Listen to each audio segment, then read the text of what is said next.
화목한 가정에 대해서 말씀을 나누겠습니다. 여러분 송편들 다 맛있게 드셨죠? 네, 저도 토랑국도 먹고 또 송편도 먹고 명절이 돌아오는 게 어렸을 때는 너무너무 좋았는데 나이가 먹다 보니까 약간 부담은 느껴져요. 그래도 동기간에 또 자녀들이 다 모여서 이렇게 단란하게 식탁에 둘러앉아 식사한다는 것이 이게 뭐 지상의 천국이다. 지상에서 천국을 맛보는 순간이 많지 않은데 가족들이 저희들 3대가 저하고 우리 자녀들 손주들까지 3대가 모여서 식사하는 그 모습이 너무 아름답고 우리가 1년 중에 이렇게 가족 간에 모여서 식사하고 담소를 나누는 것보다 더 큰 즐거움이 어디 있겠어요. 그래서 행복한 주간을 보내고 있습니다. 하나님이 우리에게 천국을 닮은 3가지를 주셨는데 그게 우리 마음이에요. 마음. 우리가 마음속에서 천국의 기쁨을 맛볼 수 있거든요. 예수님은 천국이 여기 있다 저기 있다 하여도 믿지 말라. 천국은 너희 속에 너희 마음 가운데 있고 기도하는 공동체 속에 천국이 있다. 그런 말씀을 하셨는데 정말 마음에서 하나님의 사랑을 느끼고 또 진리를 깨닫고 천국의 소망을 바라보면 이 마음이 천국이 마음에서 이루어지는 것을 여러분 느껴보셨나요? 저는 그걸 느꼈습니다. 그렇기 때문에 제가 목회자가 됐겠죠. 또 하나는 우리 가정에서 그런 천국을 맛보는 거예요. 세상은요 정말 치열한 경쟁 구도로 되어 있습니다. 국가 간에, 기업 간에, 개인 간에 치열해요, 경쟁이. 그래서 세상은 눈에 안 보이는 전쟁터예요, 전쟁터. 총과 칼만 안 들었지 이게 경제전쟁, 군사전쟁, 지식전쟁, 정보전쟁, 기술전쟁. 세상은요 정말 전쟁터입니다. 전쟁터에는 쉼이 없어요. 안식이 없거든요. 근데 가정은 그렇지가 않아요. 가정은 경쟁체제가 아니에요. 가정은 우리를 있는 그대로 받아줘요. 네? 공부 못해도 내 자식이에요. 공부 못해도 내 자식. 다리가 하나 없어도 내 자식이에요. 병들고 연약해도 내 자식이에요. 끝까지 책임지고 끝까지 사랑하고. 그래서 가정이 천국인 거예요. 하나님은 주님이 말씀하시기를 내가 의인을 부르러 온 것이 아니요 내가 죄인을 부르러 왔다. 하나님이 깨끗하고 진실하고 도덕적이고 윤리적이고 완벽하고 행위적이고 선한 일을 많이 한 사람만 부르신다면 여러분 우리는 다 자격이 없어요. 털어서 먼지 안 날 사람이 누가 있겠습니까?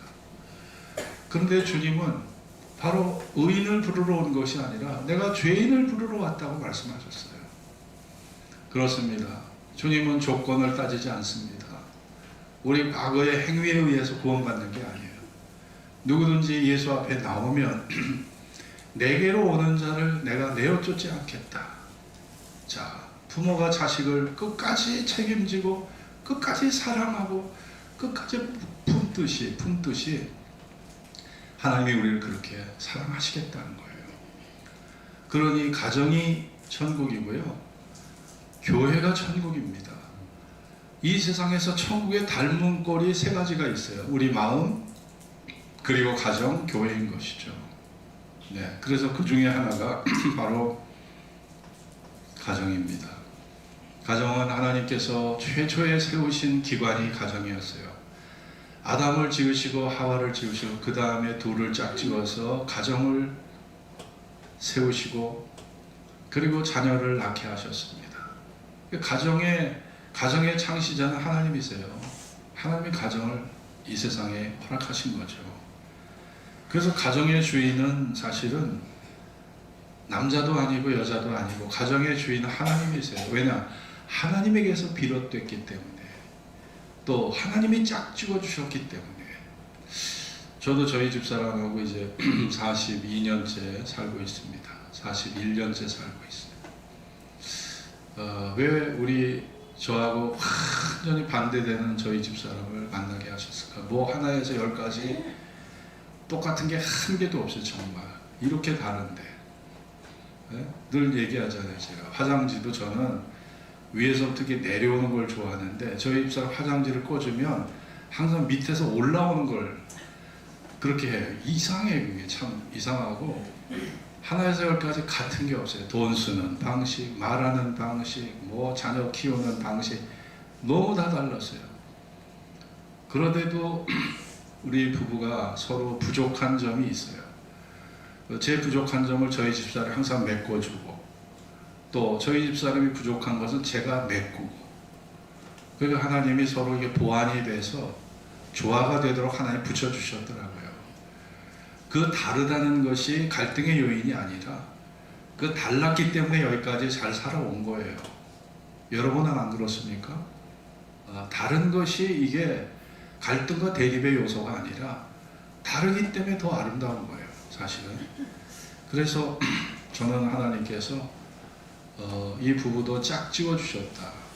그러면 결혼도 내가 남편을 선택하고 내가 아내를 선택했다고 생각하는 사람들은 언제든지 헤어질 수 있어요.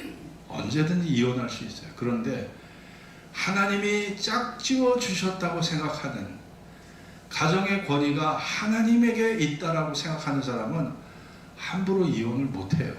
왜냐? 하나님이 보고 계시고 야 하나님이 짝지어 주신 가정을 내가 어떻게 이거를 깰 수 있나 이런 생각을 하기 때문에 우리 함부로 이혼을 하기가 참 어려운 거예요.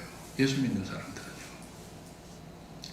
여러분 정원과 가정은 가꿀수록 아름답다는 말이 있습니다. 여러분 가정은 정원을 가꾸듯 해야 되는 거예요. 정원은 화초는 가꾸면 가꿀수록 아름다워지잖아요. 그런데 가꾸지 않아 보세요. 잡초가 그냥 무성해져 정원에. 그리고 꽃들이 빨리 시들어버려요. 그리고 벌레가 낍니다. 그래서 아름다움은 싹 사라지고 그 정원 자체가 나중에 그냥 수풀이 우성한 그냥 추한 꼴의 정원이 돼버리잖아요. 중국의 격언을 보면 평화로운 가정은 행복이 제 발로 찾아온다는 중국의 격언이 있습니다. 평화로운 가정은 행복이 저절로 찾아온대요. 가정이 평화롭게 화목하게 살아가면 그냥 행복이 저절로 찾아온다는 거예요. 자, 그만큼 가정의 행복은 우리가 이 세상에 살아가는 동안 이것이 바로 최선의 길이라는 거죠. 가정은 인류 역사상 가장 오래된 학교입니다. 학교. 저도 어렸을 때 어머니로부터 생활 습관을 배우고 똥오줌 가리는 거 다 엄마 아빠가 가르쳐 주신 거예요. 옷 입는 법, 수저 잡는 법, 젓갈질하는 거, 또 식사하는 법, 또 사람들을 대하는 예의, 인사하는 법, 언어, 모든 게 다 부모로부터 배운 거잖아요. 우리가 그러니까 최초의 학교가 우리에게는 가정이었던 거예요. 그 가정에서 인간관계를 배우고 사회성을 배우고 이해를 배우고 남을 생각하는 법을 배우고 삶의 도리를 배우고 생활의 지혜를 배우고 이게 다 가정에서 배운 거예요. 하나님이 가정을 통해서 이게 우리 최초의 모든 기본적인 인간의 모든 훈련을 가정을 통해 하게 하신 거 아니겠습니까? 그리고 가정은 교회와 같은 그런 중요한 곳입니다. 여러분 초대교회가 다 가정교회를 출발했다는 걸 여러분 아실 거예요. 고린도전서 16장 19절에 보면 아굴라와 브리스가와 및 그 집에 있는 교회. 아굴라와 브리스가와 그 집에 있는 교회. 이 아굴라와 브리스가 부부였어요. 아굴라가 남편이고 브리스길라가 여자거든요. 부인이었거든요. 아굴라와 브리스길라가 있는 그 집의 교회. 그 교회가 가정에서 출발했어요. 또 골로새 4장 15절에 보면 눈바와 그 여자의 집에 있는 교회. 눈바라는 여자 집사의 그 집에 있는 교회, 그 집에서 교회가 시작됐어요. 또 빌레몬서 1장 2절에 보면 아키뽀가 내 집에 있는 교회, 아키뽀라는 사람의 집에 있는 교회. 예전에는 번듯한 교회 건물이 없었어요. 다 가정에서부터 이 교회가 시작됐거든요. 그러니까 가정교회가, 사실 교회가, 가정교회가 어떤 교회의 모체가 됐던 거예요. 여러분, 이렇게 우리의 가정은요, 사실은 작은 교회와 같은 곳입니다. 거기에서 신앙을 배우고 하나님을 경외하는 법을 배우고 거기에서 서로 사랑하는 법을 배우는 거죠. 그러니까 가정이 작은 교회예요. 작은 교회. 작은 교회 공동체가 가정인 거예요. 거기서 우리가 신앙을 배우는 거죠. 옛말에 자식이 효도하면 양친이 즐겁고 가정이 화목하면 만사가 이루어진다는 가와만사성이라는 말을 우리 다 잘 알고 있습니다. 정말 가정이 화목하면 모든 만사가 다 성취된다는 거예요. 가정이 반대로 불화하면 어떻게 될까요? 가정이 불화하면 아무것도 이루어질 수가 없는 거예요. 아무것도 되는 게 없는 거예요. 그러니 가정의 화목이 너무너무 중요하다는 겁니다. 그런데 우리가 살아가는 지금 이 세상에 정상적인 가정은 물론 많이 있다고 하지만 또 그렇지 못한 가정도 있어요. 가정이 병들어 있고 또 가정이 파괴되어 있고 가정의 깊은 상처, 또 결손 가정의 아들, 자녀들 있습니다. 청소년의 문제, 사회 병폐의 문제를 다 이렇게 되짚어 보면 그 문제가 다 가정에서 시작된 거예요. 다 가정에서 시작된 겁니다. 여러분, 가정이 건강해야 이 사회도 건강해지는 거예요. 가정이 병들면 사회도 병들어요. 사회 문제가 알고 보면 다 가정에서 출발하는 거예요. 그래서 우리 대한민국의 미래는요, 가정에 달려 있는 겁니다. 국가가 아무리 정치를 잘하고 아무리 지도력을 잘 발휘해도 가정이 건강하지 않은 나라는 망할 수밖에 없는 거예요.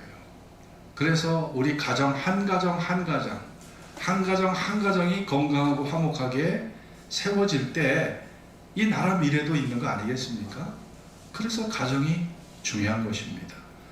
세상이 아무리 변해서 기술이 발달하고 과학이 발달하고 AI 인공지능의 시대를 우리가 살아가고 있지만 가정을 대체할 수 있는 건 없습니다. 가정을 대체할 수 있는, 대신할 수 있는 게 뭐가 있겠어요? 없어요, 없어. 가정을 대신할 수 있는 게 없는 겁니다. 인간이 아무리 머리를 짜내도 이 가정은 하나님의 아이디어예요. 하나님의 창의적 아이디어에서 시작된 게 가정입니다. 이 가정을 대체할 수 있는 게 없는 거예요. 그러니 우리가 이 가정을 정말 소중히 여겨야 됩니다. 시편 128편에 보면 여호와를 경외하며 그 도에 행하는 자마다 복이 있도다. 내 집 내실 안방에 있는 내 아내는 결실한 포도나무 같으며 내 상 식탁에 둘러앉은 자식들은 어린 감람나무 같으리로다. 여호와를 경외하는 자는 이같이 복을 얻으리로다. 여러분, 단란한 가정, 행복한 가정, 화목한 가정이야말로 하나님이 주신, 이 땅에 주신 최고의 선물이라는 겁니다. 하나님이 주신 이 땅의 최고의 선물이 뭐예요? 단란하고 화목한 가정. 이것이 하나님이 주신 최고의 선물이라고 그렇게 시편 128편에서 말씀하고 있어요. 스위스의 교육학자 페스탈로치는 가정의 화목은 지상에서 가장 빛나는 기쁨이라고 했어요. 이 지상에서 가장 빛나는 기쁨이 바로 가정에 있다는 거예요. 가정의 화목에 있다는 겁니다. 그래서 가정의 화목이야말로 이 지상에 가장 빛나는 기쁨이라는 것입니다. 여러분, 화목하다는 말이 히브리 말로 보니까 지베해라는 말이 들어요. 지베해, 원어적으로 이게 화목이 관계회복을 뜻해요. 관계회복. 찢어진 것을 도로 꼬매는 관계회복, 헐었던 것을 다시 세우는 관계회복, 이게 바로 화목이에요. 예? 지배해. 여러분, 우리가 세상을 살다 보면 정말 세상은 전쟁터잖아요. 생존 경쟁의 그런 현장이잖아요. 그리고 온갖 인간의 모순과 부조리, 범죄가 가득한 세상 아니겠습니까? 세상을 살다 보면 나도 모르게 마음의 상처를 받아요. 내 안정된 마음이 파괴되어 버려요. 그것을 되돌리게 하는 것, 그것을 싸매주는 것, 그거를 다시 세워주는 것, 그것이 가정이라는 겁니다. 찢어진 옷을 꿰매듯이, 헐린 집을 다시 세우듯이 우리 마음을 꿰매주고 상처를 꿰매주고 보살펴주고 세워주는 것, 그것이 가정의 역할이라는 거예요. 그래서 우리가 가정을 통해서 우리가 치료받고 회복이 되고 살아갈 용기를 얻고 거기서 살아갈 의미를 찾는 거예요. 화목한 가정은 물질 때문에 다투지 않습니다. 그래서 성경은 오늘 이 본문에 마른 떡 한 조각만 있고도 화목하는 것이 육선이 가득하고 생선과 고기가 가득하고 싸우는 것보다 낫다. 잠언 15장 17절에는 여간 채소, 보통 채소를 먹으며 여러분 시금치, 배추 먹으면서 사랑하는 것이 살찐 갈비 뜯으면서 싸우는 것보다 낫다고 그랬어요. 네? 미워하는 것보다 낫다는 것입니다. 자, 화목은요, 가정에서 화목한 가정은 물질을 초월한다는 거예요. 물질을 초월한다는 말은 가정은 물질보다 더 인간의 영혼과 육체를 사랑하는 것을 가정이 우리에게 우선하기 때문에 물질을 초월한다는 것입니다. 물질이 우상이 되면 우리가 사랑의 이유가, 사랑의 근거가 생기지 않습니다. 아주 드문 얘기지만 혼수 때문에 결혼식을 올리려고 하다가 혼수 때문에 깨지는 가정이 있더라고요. 혼수 때문에. 신문에 보면 혼수 문제로 다툼이 벌어져요. 저는 그분들에게 한번 묻고 싶어요. 정말 혼수하고 결혼하는 거 아닌데, 혼수 때문에 결혼하는 거 아니잖아요.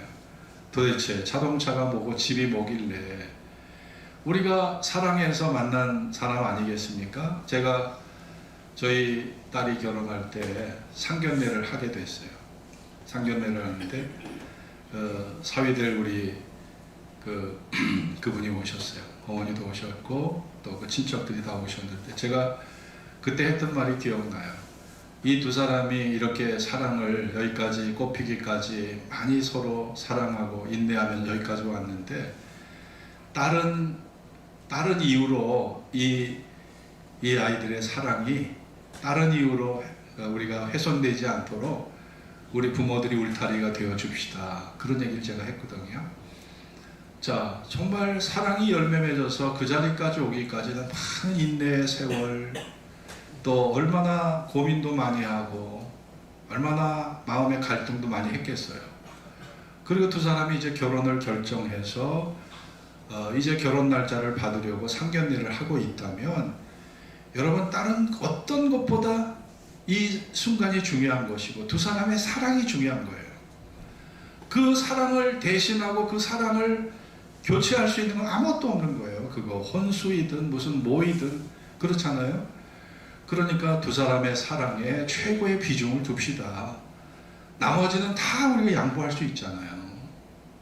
우리가 그런 마음만 먹으면 우리가 이런 결혼 문제도 부드럽게 진행이 될 수 있다고 생각합니다.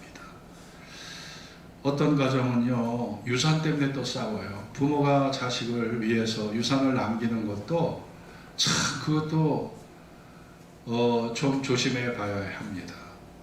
저희 아버지는 우리 자식들에게 유산 한 푼을 남겨주질 않으셨어요. 어떤 가정은 뭐 빚을 남겨주는 경우도 있기 때문에 저희가 이제까지 와서 생각해 보면, 야, 우리 아버지는 그래도 빚은 남겨주지 않았으니까 감사하죠. 그리고 이렇게 유산을 남겨주지 않았으니까 우리 가족들이 7남매가 화목하게 사는 거지.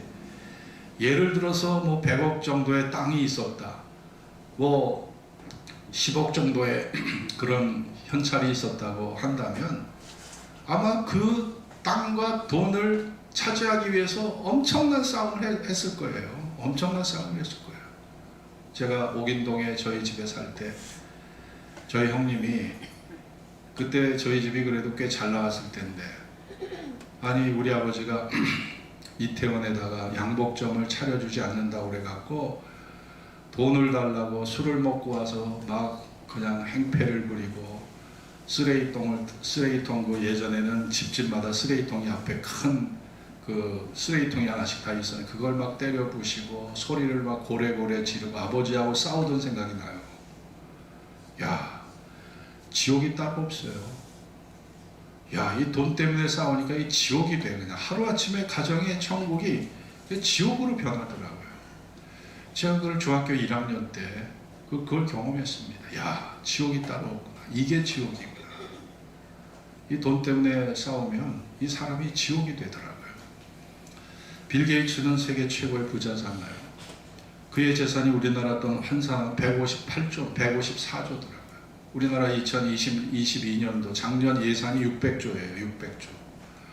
그 600조인데 빌 게이츠 재산이 154조면 빌 게이츠가 우리나라 예산의 4분의 1 정도의 1년 예산의 4분의 1 정도의 재산을 갖고 있는 거예요.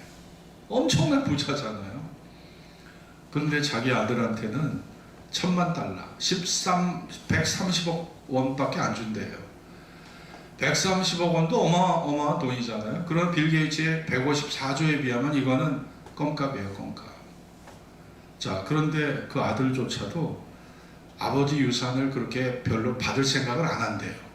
야, 그러니 참 놀랍죠. 탈무드에 보면 부모가 나의 마음에 남겨주었던 것을 나도 아이들에게 물려주고 싶다. 부모가 내 마음에 남겨주었던 그 정신적 유산을 내 아이에게도 남겨주고 싶다.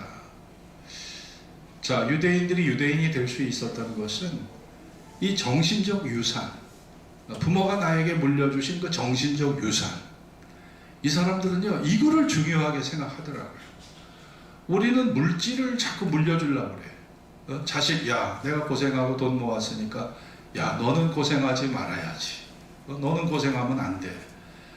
자식에게 돈을 물려주려고 하는 것은 내가 이 세상 살기가 너무 힘들었고 너무 고생스러웠기 때문에 내 자식의 일생만큼은 좀 편안하게 살기를 바라는 게, 이게 다 똑같은 부모 마음이 아니겠습니까? 그러나 유대인들은 관점이 다르더라고요. 야, 유대인들은요 내 마음에 남겨주셨던 그 정신적 유산을 나도 내 자식에게 남겨주기를 바란다는 겁니다. 좋은 습관, 좋은 성품, 좋은 신앙, 좋은 언어, 좋은 자세, 좋은 관계. 자, 이런 정신적 유산을 물려주기 원한다는 거죠. 여러분, 복음서에 기록된 모든 말씀들의 6분의 1이 다 돈과 관련되어 있어요. 사람들 깜짝 놀래요. 아니, 예수님의 복음서에 그렇게 물질에 관한 얘기가 많은가? 이게 성경학자들이 밝혀낸 거예요. 6분의 1이 돈과 관련된 거예요. 예수님의 말씀에. 자, 그러니 예수님도 이 돈이 인간 삶에 얼마나 큰 비중을 가진 존재인가를 예수님도 알고 계셨던 거예요. 그러니까 복음서의 6분의 1이 돈과 관련된 말이죠. 그런데 어떤 사람이 예수님을 찾아왔습니다. 선생님, 내 형을 명하여 유산을 나와 함께 나누게 하소서. 아마 그 형이 아버지 유산을 독차지하려고 했기 때문에 예수님을 찾아와서 유산 상속을 형이 혼자 차지하려고 하니까 나와 나누도록 좀 그렇게 명령해달라고, 지도해달라고 찾아온 거예요.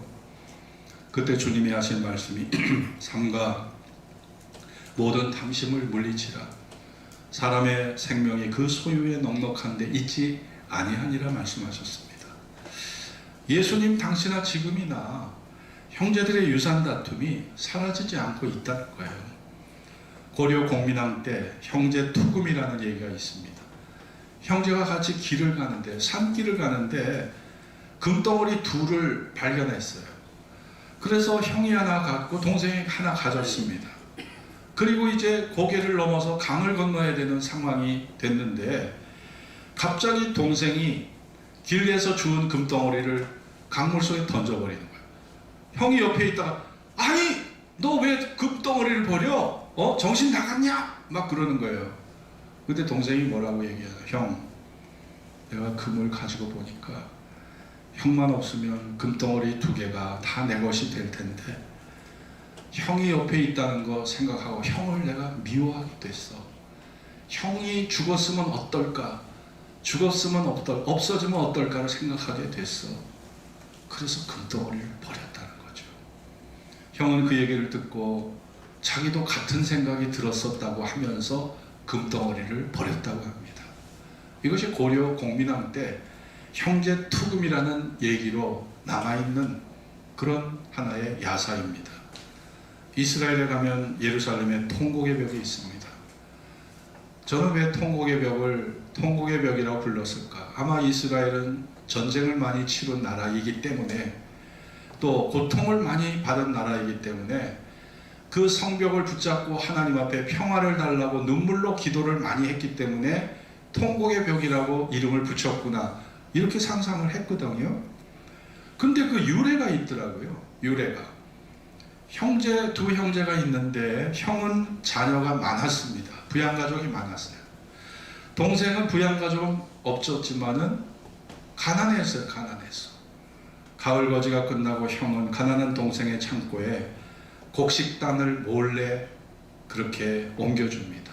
야, 너 가난하니까 너 어떻게 먹고 살래? 너 어떻게 겨울을 지나냐? 야, 이거 먹고 살아야지. 동생의 창고에 곡식단을 형이 들어 날르는 거예요. 동생은 자녀가 많은 형을 생각합니다. 그리고 형의 창고에 곡식단을 옮겨줍니다. 아침에 일어나 보니까 옮겨줬음에도 불구하고 창고가 채워져 있는 거예요. 그대로 채워져 있는 거예요. 그러던 어느 날 서로 곡식단을 어깨에 메고 가는데 이 가을 달빛에 서로 만납니다. 서로가 창고가 똑같이 채워져 있는 것을 안 형제는 서로 부둥켜 안고 그 자리에서 울었어요. 통곡의 벽은 바로 형제가 만나서 울었던 그 장소에 이 통곡의 벽이 거기에 세워지게 됐다는 그런 역사의 유래가 있습니다. 이게 실화더라고요. 이게 실화. 여러분, 형제의 화목이 그만큼 중요한 것입니다. 서로를 배려하고 서로를 생각하고 서로의 안위를 돌아볼 수 있는, 여러분, 그 눈에 안 보이는 그 마음보다 더 고귀한 게 어디 있겠습니까? 그것은 억만금하고도 바꿀 수 없는 마음 아니겠어요? 그 마음이 바로 천국이 이미 이루어진 거죠. 그 마음에 천국이 이미 이루어진 거 아니겠습니까? 여러분, 미국의 저명한 정신과 의사 칼 매닝거 박사가 있어요. 재산을 많이 가지고 있는 환자와 이런 대화를 나눕니다. 의사가 묻습니다. 환자분, 도대체 그 많은 재산 무엇을 할 생각입니까? 그러자 환자가, 글쎄요 선생님, 걱정할 일밖에 남지 않았네요. 의사가, 재산에 대해서 걱정하는 것이 좋습니까? 아니요. 재산을 누구에게 주어야 한다고 생각하면 저는 너무 두렵습니다. 의사, 제가 편하게 죽는 법 가르쳐 드릴까요? 재산을 적게 만드는 것입니다. 그리고 유산을 남기지 않는 것입니다. 그렇게 한번 해보시죠. 이런 얘기가 칼 매닝거의 글에 쓰여 있어요. 여러분, 가정은 물질 중심이 되서는 안 됩니다. 가정은 사랑 중심이 돼야 합니다. 누가 인터넷에 올린 세대별 최고의 마누라를 소개한 적이 있는데 가볍게 한번 들어보세요. 20대는 예쁘고 늘씬한 와이프가 최고라고 하죠. 30대는 알뜰하게 살림 잘하고 아이들 잘 키워주는 아내가 최고라고 합니다. 40대는 바가지 긁지 않는 와이프가 최고인 거예요. 50대는 요리 잘하는 와이프가 최고인 겁니다. 60대는 이혼하자고 협박하지 않는 마누라가 최고인 거예요. 이혼하자고 협박만 안 해도 좋은 마누라예요. 여러분, 그렇게 믿습니까? 네? 여러분, 정말 네? 이게 지금 절실한 아멘이에요. 이게 절실합니다. 남자들은 어려움이 생기면 예? 스마트폰 속에 아내 얼굴을 보면서 야, 내가 이런 여자하고도 살았는데 참아야지 그런 데잖아요. 그리고 여자는 어려움이 생기면 역시 지갑 속에 예? 스마트폰 속에 남편 사진 보면서 야, 내가 이런 남자도 사람 만들었는데 참아야지 그런다잖아요. 인류를 나타내는 용어가 호모입니다. 호모 하빌리스, 능력 있는 사람. 호모 사피엔스, 지혜로운 사람. 호모 루덴스, 인간을 유의하는 존재, 오락을 즐기고 쾌락하는 존재예요. 그게 올림픽이나 월드컵이 있는 거 아니에요. 인간 자체의 이 생성된 유전인자 속에 호모 루덴스, 유의를 쫓아가. 이게 인간이에요. 또 호모 리버스, 인간은 사랑해야만 살 수 있는 존재. 인간의 존재 속에 사랑이 빠져봐요. 뭐가 남습니까? 여러분 속에 사랑이 빠져보세요. 뭐가 남는가? 인간은 호모 리버스입니다. 호모 리버스. 인간은 사랑해야만 살 수 있는 존재예요. 인간이 사랑하는 인생 속에 사랑을 빼버리면 남는 게 없는 거예요.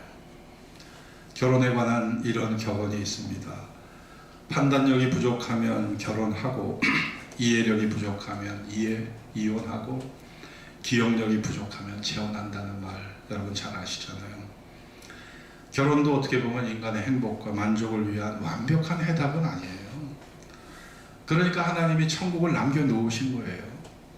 이 지상의 천국으로 가정을 주셨지만 그 가정도 죄 때문에, 인간의 교만 때문에, 인간의 탐욕 때문에 완전히 세워질 수 없기 때문에 천국의 가정, 영원한 가정, 우리의 하나님의 품속에 살아갈 그 천국을 남겨두신 거 아니겠습니까?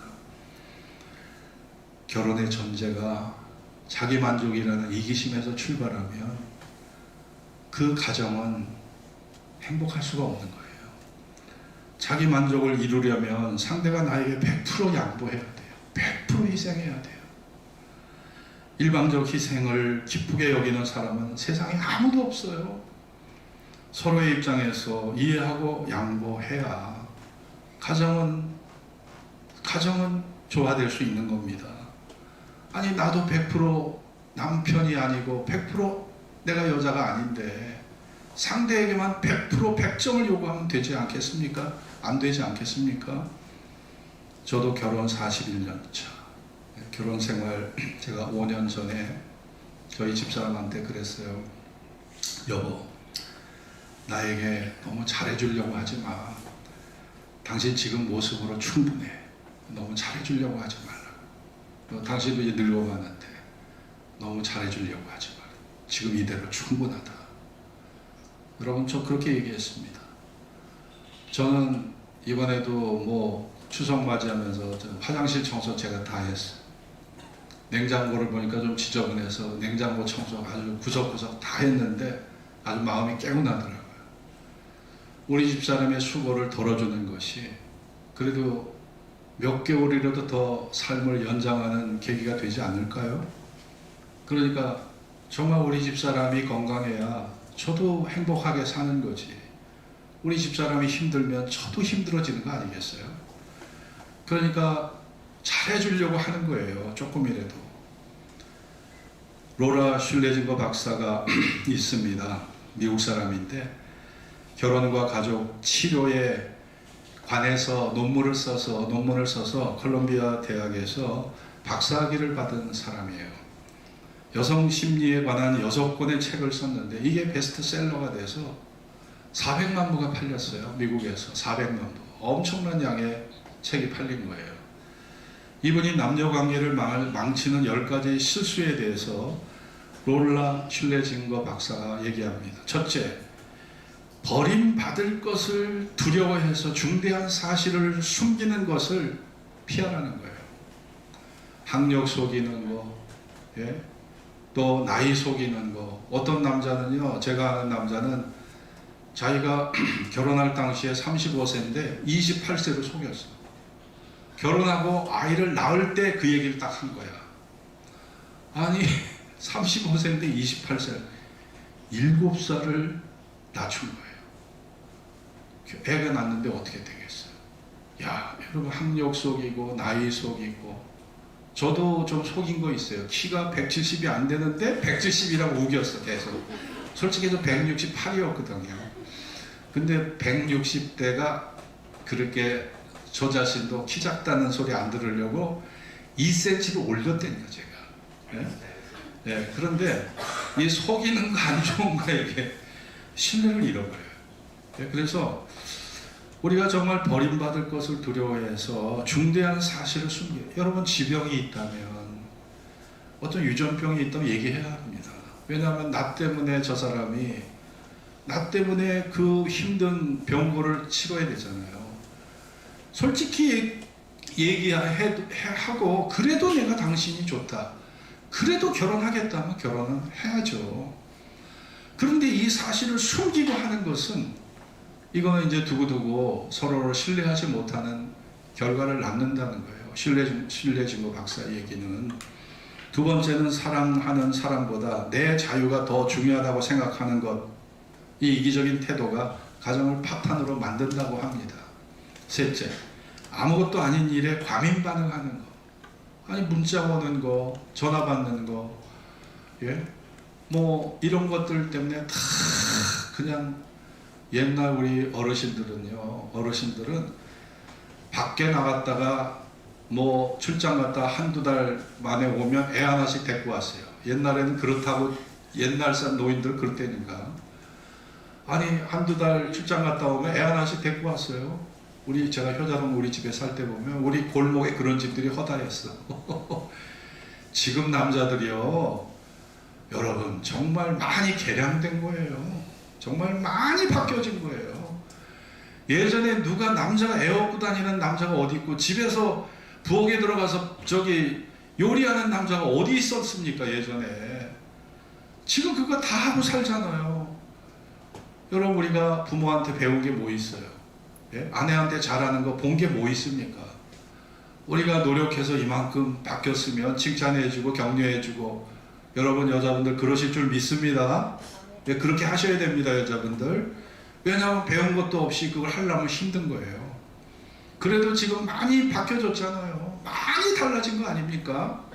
그 남자를 격려하고 칭찬해주면 남자는 더 잘하려고 하는 거예요. 더 잘하려고 하고 하는 거니까 남자는 칭찬을 먹고 살아요. 여자도 마찬가지지만 남자들은요 정말 지혜로운 여자는 칭찬을 잘 해줍니다. 남자는 그 칭찬 듣기 위해서 더 잘하는 거예요. 그러니까 그거를 잘 하셔야 돼요. 자, 네 번째는 내 방식만을 고집하는 거. 그렇게 하지 말라는 거예요. 어리석은 지배욕, 자존심, 책임전가, 이거는 좋지 못하다는 거예요. 그리고 다섯 번째 실수는 게임에 빠지든 운동에 빠지든 취미생활에 빠지든 모든 시간과 에너지를 엉뚱한 곳에 쓰고 정작 자신의 배우자를 위해서 쓰지 않는 거.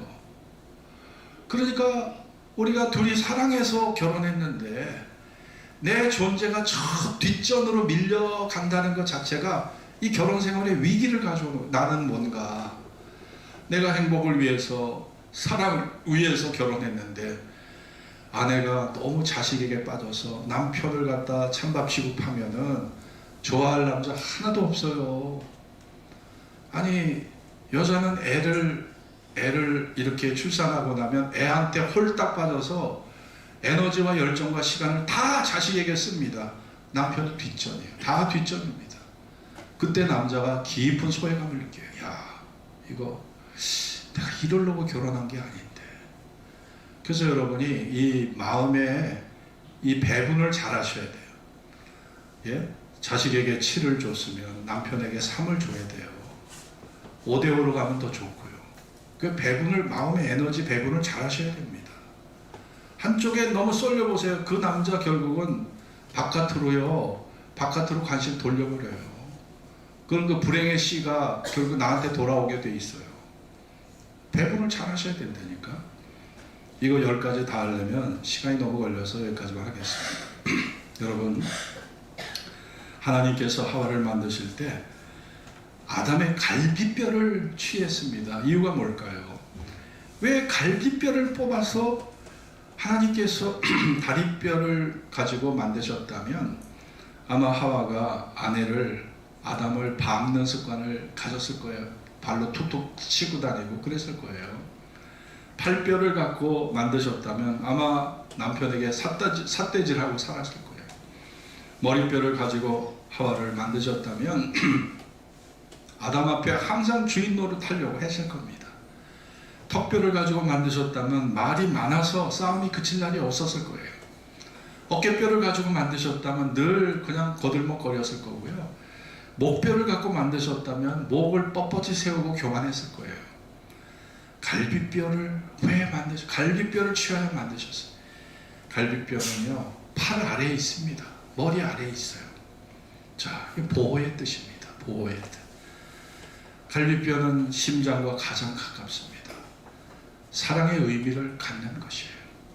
그래서 하나님은 하와를 잘 보호하고 사랑하라고 갈비뼈를 가지고 하와를 만드신 겁니다. 믿습니까, 여러분? 부부가 이렇게 서로 보호하고 의지하고 협력하고 사랑하라고 하나님이 갈비뼈를 취해서 하와를 만드셔서 아담과 짝지어 주신 것입니다. 탈무드에 보면 행복에서 불행으로 가는 것은 한순간이지만 불행에서 행복으로 가는 것은 영원한 시간이 필요하다고 말했습니다. 여러분, 행복에서 불행으로 가는 건 한순간이에요. 말 한 번 실수하고 바람 한 번 피고 뭐 잘못된 관계 한 번밖에 저지른 것이 없는데, 여러분, 행복에서 불행으로 가는 거, 한순간의 잘못된 선택과 판단과 행동이 가정을 그냥 불행의 늪으로 빠뜨리게 합니다. 그런데 불행에서 행복으로 가는 것은 영원한 시간이 필요하대요. 너무너무 어렵다는 거예요. 그걸 회복하려면. 그 한 번의 실수, 한 번의 잘못, 한 번에 저지른 그것을 회복하려면 평생의 시간이 필요하다는 거예요.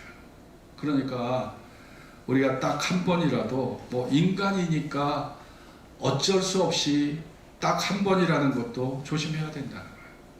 우리 가정을 지키려면 방심과 태만을 조심해야 합니다. 일순간의 방심과 태만이 가정을 불행으로 몰고 갈 수 있기 때문입니다. 우주와 전 세계를 소홀히 할지언정 서로에 대해서는 소홀하지 말라는 말이 있어요. 여러분, 그렇습니다. 하나님께서 시편 127편의 말씀처럼 여호와께서 세우지 아니하시면 세운 자의 수고가 헛되고 여호와께서 성을 지키지 아니하시면 파수꾼의 경성함이 허사라고 했어요. 여러분, 결국 가정도 하나님이 세워주셔야 합니다. 가정도 하나님이 지켜주셔야 가정도 지켜지는 거예요. 내 노력과 의지만 갖고 되는 게 아닙니다. 아무리 남편 잘해주려고 해도, 아내에게 아무리 잘해주려고 해도 여러분, 하나님의 은혜가 우리 가정에 흐르고 하나님의 축복이 흐르고 하나님의 사랑이 우리 가정에 흐를 때 우리 가정도 살아나고 가정도 건강하게 되는 것이지, 하나님의 은혜 없이 세워질 수 없고 지켜질 수 없는 것이 가정이에요. 왜냐? 그 가정을 하나님이 세워주셨기 때문에. 이 가정도 수직적 관계에서, 하나님과의 관계 속에서 그 관계가 원만하고 화목할 때 이 수평적 관계도 원만하고 화목하게 될 줄로 믿습니다. 그래서 우리가 하나님을 경외하는 게 중요하다는 것입니다. 영국의 에드워즈 왕이 8살의 왕위에 올랐어요. 당시의 규례는 부모의 동의 없이 결혼하려면 18살이 돼야 했습니다.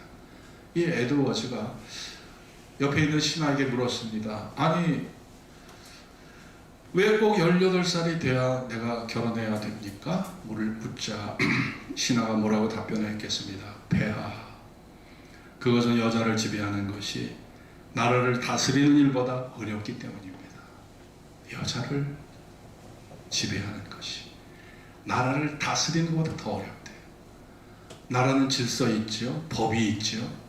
나라에는 참모진이 있잖아요. 신하들이 있잖아요. 손과 발이 되는 신하가 있잖아요. 그런데 한 가정의 아내를 다스리는 것은 국가를 경영하는 것보다 더 어렵다는 거예요. 자기 체험에서 나온 얘기를 한 거예요. 여러분, 한 여자를 지배하는 것, 국가를 다스리는 것보다 어렵다는 것입니다. 그러니 탈무드에는 여자를 울리지 말라. 여자에게 여자를 울리면은 그 불행은 결국 그 불행은 내가 당하게 되는 거예요. 여자가 행복해야 가정이 행복한 거고, 여자가 기쁨이 충만해야 나도 기뻐지는 거지. 여자가 늘 눈물을 짜고 있고 슬퍼하고 있고 괴로워하고 있으면 아니 남자가 행복할 수가 없는 거지 않습니까? 그렇습니다. 참된 행복은요 우리 하나님의 은혜 속에서 주어지는 것입니다. 마른 떡 한 조각만 있고도 행복한 것이 육선이 가득하고 불안한 것보다 낫다. 여러분이 작은 말 속에 정말 화목과 화평이 얼마나 중요한지를 우리에게 말씀해 주고 있습니다. 오늘 여러분 추석 명절 잘 보내고 계시죠? 여러분 모두의 가정이 정말 행복하고 화목하고 웃음과 기쁨이 넘치는 그런 가정이 되셨으면 좋겠습니다. 기도하겠습니다. 오늘 주신 말씀을 붙잡고 마른 떡 한 조각만 있고도 화목하는 것이 육선, 고기와 생선이 가득하고 다투는 것보다 낫다고 그랬어요. 네. 물질보다 영혼이 먼저입니다. 영혼이 먼저예요. 마음이 불안하고 두렵고 원망과 불평이 가득한데 어떻게 행복할 수 있겠습니까? 강남의 재벌집에 살지 않아도 오두막에 살아도 화목하고 사랑하는 그 가정이 더 행복한 거예요. 왜냐? 마음의 천국은 바로 마음에 깃들고 우리의 천국은 가정에 깃들고 교회에 깃들기 때문에 그런 것입니다. 우리의 가정의 현주소는 어떠한가요? 여러분의 가정의 현주소는 어떠하십니까? 우리 모두가 우리의 가정 말씀과 은혜로 더 아름답게 세워지는 그런 믿음의 가정이 될 수 있기를 기도합시다. 다 같이 합심으로 기도하겠습니다. 할렐루야.